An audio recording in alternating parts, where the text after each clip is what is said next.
Na ako si Brother Cording Berador from Panglao SDA Church, Danau. So, aga ko pangutana mo ni, unsa ka tinuod nga kanang unang Pedro 3:19 nga si Kristo nagwali dito sa bilangguan, purgatorio daw na. Mao na nga sa atong mga kaigsuuna o kaygilaang mga Katoliko, doon na aslay gitawag middle, gumikan kay ang tao kuno nga dili pa ditso dayon maimpierno o makalangit, naapay mo iskala pa, mo napay terminal kibali ba sa mga kaluluwa na hindi pa pupunta doon sa karyaan ng ating Panginoon. Tama ba? Mayroon ano bang sagot mo diyan, brother? So Brother Gomer, yung tanong niya ay yung unang Pedro 3:19. Yan, basahin natin. Na yan din ang kanyang iniyaon na nangaral sa mga espiritu na sa bilangguan. So, nung mamatay si Kristo, nangaral usa sa purgatorio o sa mga espiritu sa bilangguan, wala usa mo saka sa langit, no? Yan. So ano ba ibig sabihin? Hindi muna na umakyat sa langit, Brother Gomer, at nangaral muna siya doon sa mga espiritu na nakabilanggo. Hindi lang Catholic yung dito, kundi yung dating daan ay naniniwala din dito. So, bigay ko yung panahon kay Brother Gomer. Ayan, magandang umaga po mga kapatid. So, ito pong unang Pedro 3:19, ang nakalagay po kasi dyan sa Tagalog, na iyan din ang kanyang iniyaon at nangaral sa mga espiritong nasa bilangguan. Ngayon, doon sa verse 20 po ay, kung itutuloy natin, ang sabi dyan, na ng unang panahon ay mga suwail na ang pagpapahinuhod ng Diyos ay nanatili noong mga araw ni Noe, samantalang inihahanda ang daong na sa loob nito'y kakaunti, sa makatuwid ay 8 kaluluwa ang nangaligtas sa pamamagitan ng tubig. Okay.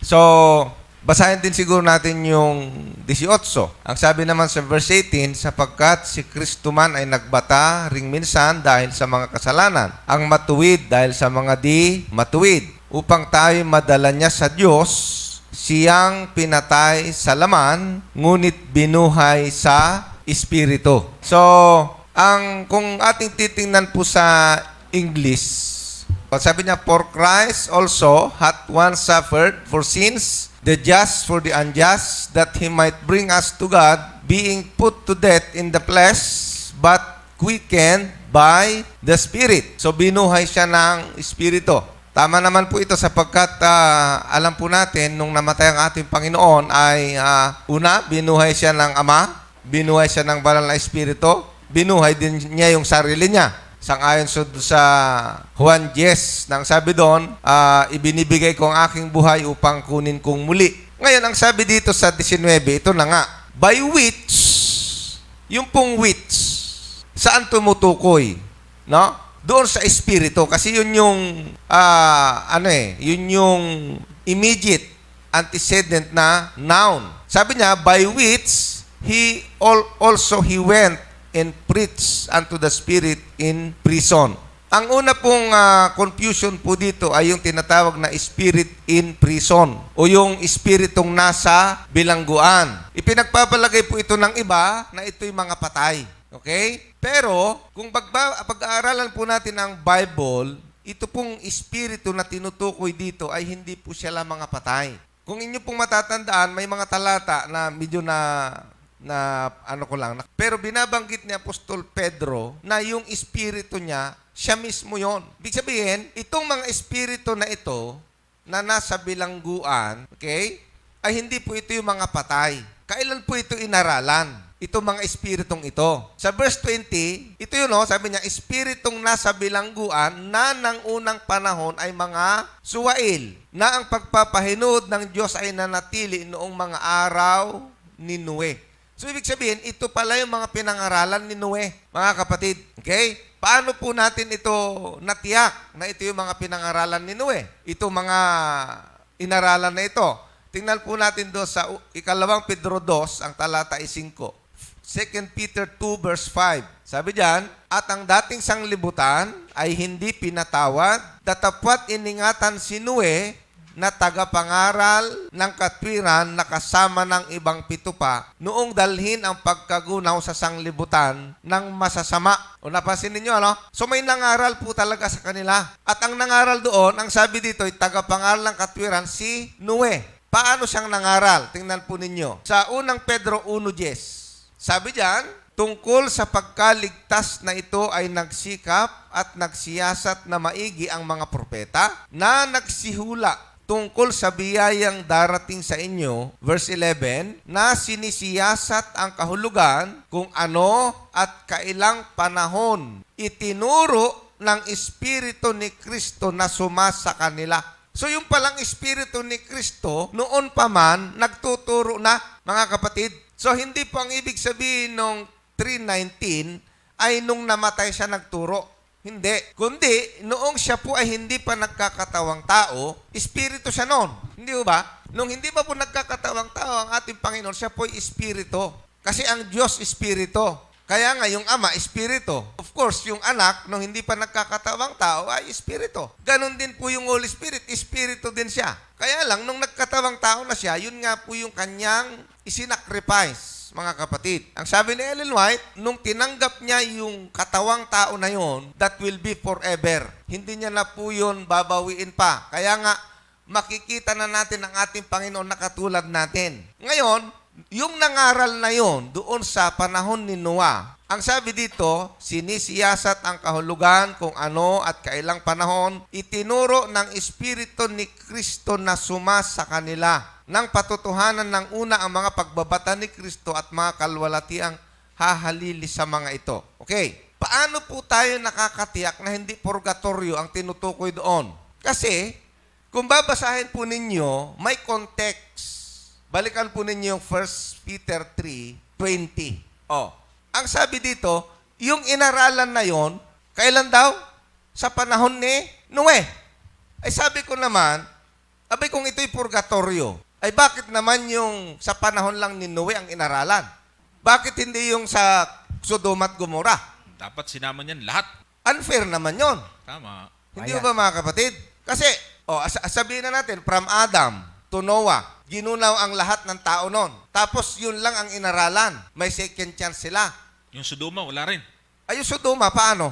Ay ginunaw din yung Sodoma. Dapat pati sa Babylonia. Kaya nga ito po ay hindi po pwede na gamitin para sa purgatory. Yo. Kasi lumalabas ngayon, yung mga namatay, ipagpamisa mo lang, nasa purgatorio sila, basta maipagpamisa mo lang, maalis sila sa purgatorio, pupunta sa langit. Dapat, Brother Gomer, yun lang din na namatay sa panahon ni Noe ang ipamisa.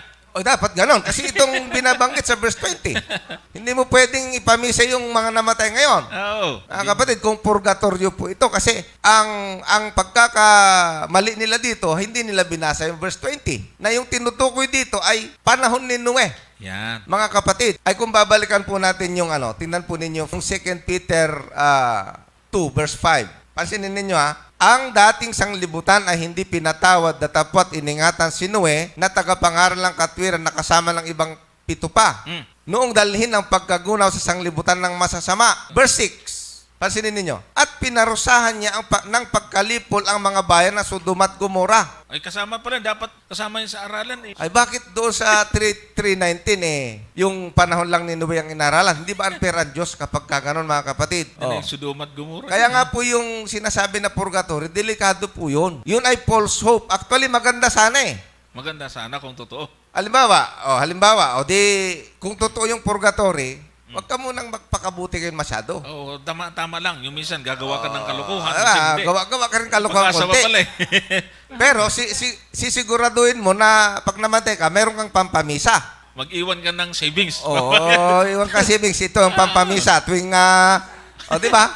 May pabasa, may pamisa. So, Kasi pag mababa ang bayad, mabagal. mabagal daw eh. Adi kung ganun yung magiging basis ng kaligtasan natin, abay, unfair naman yung sa mga walang pera. Tsaka pwede yung patikim-tikim din muna, painom-inom, Di ba? patikim-tikim ng taba, o ano ba. Oo. Ay, purgatorio ka naman pala, pwede namang bayaran. Kasi pag hindi ka masyadong masama, yun ang sabi nila eh, pag hindi ka masyadong masama, Purgatorio. sa purgatorio ka. Kaya So, ibig sabihin, sa purgatorio, may pag-asa kang makapunta sa langit. Iyon, Oh, malabo. abay, ang ganda-gandang doktrina sana yan kung totoo. Ang problema, pag napaniwala ka dyan, tapos mali pala, patay wala. kang bata ka. Wala kang aasahan. Yun po, kasi ang sabi ng Panginoon, pagkatapos ng kamatayan, hatol na. Hindi sinabi pagkatapos ng kamatayan, purgatorio mo na. Yun. Hindi ho ba mga kapatid? So yan po yung ibig sabihin ng 3 Okay. verse 19. Palap. Yan. Salamat, Brother Gomer. Gomer, sa maliwanag mong sagot. Yo. Nagkatakataka ako, Brother Gomer, hanggang ngayon, hindi pa pupunta sa langit ang binayaran nila ng purgatorio. Hanggang, hanggang ngayon. Hanggang baka ngayon. Kailangan pa ng... Mayroon namang undas. Baka may balance. Ha? Kung totoo pa yun na pupunta na sa langit, Sino babala? maraming taon nang nangyari.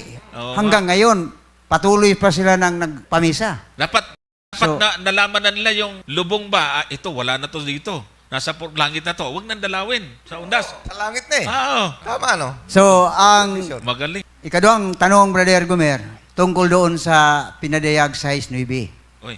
na 6:9. mayroon na daw Yan. nakapunta doon sa langit base doon sa talata ng 6.9 ng pinadayag. Ipakibigay ng Ito mo na Malinaw ng sagot. Sinimulan mo na eh. Ikaw na magtuloy. Sige, banatan mo, Brother Johnson. Ito pong 6.9 ay bahagi po ito nung tinatawag na 7 seals. No? 7 tatak. Ikalawang tatak yan eh. Ito po ikalimang tatak po ikalimang ito. tatak yan. No? Tama.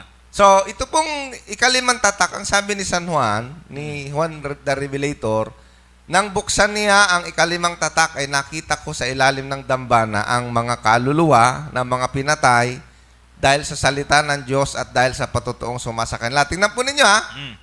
Ito po ay mga banal. Tama. Tama, no? Oo. Oh. Mayroon akong gustong iparealize sa inyo rito. Sige daw. Ito daw ay mga banal. Paminaw. O, paminaw. Oo. Ito daw po ay mga banal na namatay dahil sa salita ng Diyos. Mga Ngayon, patotoo. kung Catholic doctrine ang pag-uusapan natin, dapat nasa langit ito. Tama. Ay, ang problema, nasa langit naman ito, pero tingnan po ninyo yung verse 10. Yan. At sila'y sumigaw ng tinig na malakas na nagsabi, hanggang kailan, O Panginoon, banal at totoo, hindi mo hatulan at ipaghihiganti ang aming dugo Mukhang wala pa sa pala. mga nananahan sa ibabaw ng lupa. Uy, nasa langit na, gusto pang makaganti. Baka mahulog ito sa lupa. salungat. Ay, pwede bang nasa langit ka na? Panginoon, pati mo, wifi ang mga yan. Hindi ho ba? So, nonsense po yata ito mga kapatid. Ay, No? mali.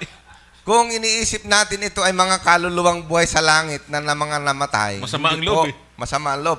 Tapos, ang sabi pa rito, tingnan po yung sagot ng Panginoon sa verse 11. Yan. At binigyan ng bawat isa sa kanila ng isang maputing balabal Mm. at sa kanila ay sinabi na mga pahinga pa ng kaunting panahon. Mhm. Anong Ito ibig pala sabihin? Nasa langit na to eh. Ano pang ibig sabihin na magpahinga ng kaunting panahon? Baka purgatorio to. Ano ba? Langit ba talaga ito? May konting pa daw eh. Tapos sabi niya, hanggang sa maganap ang bilang ng kanilang mga kapwa-alipin at ng kanilang mga kapatid na papatayin namang gaya nila. Oh, ay, yung iba, may kasamahan pala. Eh, Papatayin patay pala. pa pala to, mga kapatid. So, kaya nga po itong 6.9, ito po ay symbolical. Apo. Symbolical po siya, mga kapatid. Hindi po siya yung tipo na talagang may kaluluwang sumisigaw. Bakit? Kasi alam po natin sa Biblia na kapag sinabing kaluluwa, ito nga po yung tao. O balikan po natin yung binasa natin kanina, yung 8 kaluluwa. Yun yung naligtas sa daong. Mga tao po yon, mga kapatid. Okay? Ang problema kasi nila dito, yung word na kaluluwa. Okay? Tingnan po ninyo yung word na kaluluwa. Hindi lamang po yan ikinakapit sa tao. O tingnan po ninyo sa 16:3 ng Apokalipsis. 16:3. At ibinuhos ng ikalawa ang kanyang mangkok sa dagat at naging dugo na gaya ng isang patay at bawat kaluluwang may buhay sa makatuwid ay ang nanga sa dagat ay nangamatay. Ano to? Mga tao ba to? Hindi. Isda. Mga isda po yan. May kaluluwa din. May kaluluwa din. Delikado ang kaluluwa ng pating. O, sige nga. Paano nyo ngayon sasabihin na yung kaluluwa para sa tao lang? Hindi. Hindi po totoo yun. Oh? Kasi nga, kaya po yan tinatawag na kaluluwang may buhay. Alam niyo kung bakit? O, tingnan po ninyo. Sa Ecclesiastes, bakit ginamit po yan? Biblical ba yan? Biblical po yan. Ecclesiastes 3. Tingnan po natin yung talatang 18. Sabi dito, sinabi ko sa puso ko, dahil sa mga anak ng mga tao, upang subukin sila ng Diyos, at upang kanilang makita na sila'y mga hayop lamang. Verse 19. Sapagkat ang nangyayari sa mga anak ng tao ay nangyayari sa mga hayop. Yun. Sa makatuwid bagay, isang bagay ang nangyayari sa kanila. Kung paanong namamatay ang hayop, gayon namamatay ang tao. Parehong may kaluluwa. Ay pareho pala eh. Ngayon, ang ibig sabihin, kung ang namatay ay tao, sabihin nila may humihiwalay na kaluluwa, Dapat ganun din sa hayop. ganon din yung hayop, may humihiwalay din na kaluluwa. Delikado Oh, yung mga tapos aso. ang sabi niya, silang lahat ay may isang hininga. Yo. At ang tao ay wala ng karangalang higit sa hayop. Oh, wala na pala eh. Pareho lang. Pag namatay ang tao, namatay ang hayop, wala nang pagkakaiba yan. Walang undas. Oh, sa muna. Sapagkat lahat Walang- ay walang kabuluhan. Verse 20. Tingnan po ninyo. Lahat ay nagsisiyaon sa isang dako. Lahat ay buhat sa alabok. At lahat mga uuwi sa alabok. Verse 21. Sinong nakakaalam ng diwa ng tao kung napaiilan lang at ng diwa ng hayop kung napapaibaba sa lupa? Sinong nakakaalam? Wala. Kasi yung buhay na yon, iisa lang pong pinanggalingan sa Diyos. Kaya nga pala ang tawag doon, kaluluwa rin. No? Kaya kung babalikan natin yung tanong sa 6:19, ang ano po doon, ang term na yon, ang tawag doon, metaphor ba or figure of speech, na yung mga nangamatay kay Kristo, parang tingnan po ninyo yung Genesis. Para makita lang po ninyo yung Genesis 4, ang talata po ay, tingnan po ninyo ang nangyari dito sa, nung pinatay ni Cain si Abel. Genesis 4 verse 8. At yaoy sinabi ni Cain sa kanyang kapatid na kay Abel, at nangyari nang sila nasa parang ay nagtindig si Cain laban kay Abel na kanyang kapatid, at siya ay kanyang pinatay. Ano sabi ngayon doon sa verse 9? At sinabi ng Panginoon kay Cain, saan naroon si Abel na iyong kapatid? At sinabi niya, aywan ko. Ako ba'y tagapagbantay ng aking kapatid? Verse 10. At sinabi niya, ano ang iyong ginawa? Ang tinig ng dugo ng iyong kapatid ay dumadaing sa akin mula sa lupa. Yung salita yung dugo. Figurative po ito, mga Yan. kapatid. Yan No? ang ibig sabihin doon kanina. Yung dugo, dumadaing eh. Figurative po yun. Nang ibig sabihin yung mga nangamatay kay Kristo, yung mga martir, nung panahon ng Dark Ages na sila'y namatay dahil sa salita ng Diyos, alam po nila na habang pinapatay sila, darating ang panahon na sila ay mabubuhay na mag-uli. Ito yung sinasabi ni John, na malapit nang mangyari yun, na yung mga nangamatay kay Kristo ay muling bubuhayin. Hindi po ibig sabihin na mayroon ng kaluluwa sa langit. Ito na nga ang problema, nandun na pala sa langit, gusto pang maghiganti, masama pa ang loob. Nasa langit na nga. Kaya po yan ay figure of speech po siya, mga kapatid. Okay? Okay. Yun po yun. Yung pong revelation na isa ikalimang tatak, ibig sabihin, yung pong mga martir na nakaranas ng dumaan sa persecution na namatay, pinapakita po doon na ipaghihiganti sila ng Panginoon. Hindi ibig sabihin talagang may nagsisigawan doon. Panginoon, bilisan mo naman. Ang tagal naman, masama ang loob, pero nasa langit. Hindi po. Ibig sabihin, darating yung panahon, yung mga pinatay dahil sa patutuo ni Jesus, ay ipaghihiganti yun ng Panginoon doon sa mga pumatay sa kanila. Okay?